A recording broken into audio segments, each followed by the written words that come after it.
I have been seeing a lot of videos on my For You page recently about AI. I am an academic and a teacher, and it's something I think about a lot because I know about 80% of students use AI. This video is just a series of reflections that have been prompted by my writing a Substack about this exact issue. So back in 1935, the art critic Walter Benjamin wrote an essay called Art in the Age of Mechanical Reproduction. That essay was a response to changes in visual culture from the invention of photography and cinematography. In that essay, Benjamin argued that something is lost via the mechanization of art. That something is aura. He calls it aura. Hard to define what aura precisely is, but it's something to do with authorship and the process of creation. Art without aura cannot be spiritual or radical or political. And when art is none of these things, it prevents the spectator from thinking critically. And when the spectator can no longer think critically, they're distracted. And when they're distracted, they don't question the political, social, moral, philosophical landscape of the world that they live in. I believe that with the rise of AI, Benjamin's ideas are now more relevant than ever before. AI is efficient. It may expedite the process of creation, but in expediting that process, what is lost? You may say that it's much easier to get AI to write an essay for you to pass a test. And that is probably true if you think that passing a test is the only reason why you might write an essay. Really, the whole point of writing an essay is learning how to explore your thoughts, to try out new things.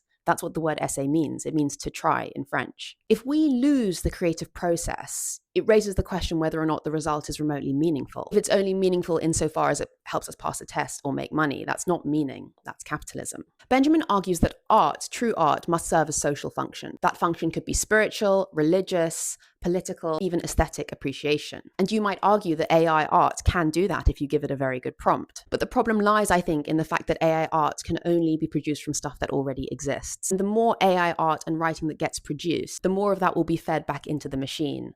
And it kind of degenerates, and the AI, when it's fed AI, produces what's called slop. The fact that AI cannot create anything new leaves very little room for innovation. But I'm not totally pessimistic. I'm aware that when photography was created, people were concerned that it would replace painting, but it did nothing of the sort. In fact, it led to the creation of movements like Impressionism, Post-Impressionism, Modernism, Abstractism, because painting had to break new boundaries and do things that photography couldn't. I am a firm believer in the creativity of the human soul, and I don't think AI will ever change that. I'm hoping that it will incentivize people to create art and writing in new ways. And by the way, as an English teacher, I can always tell when you're using AI.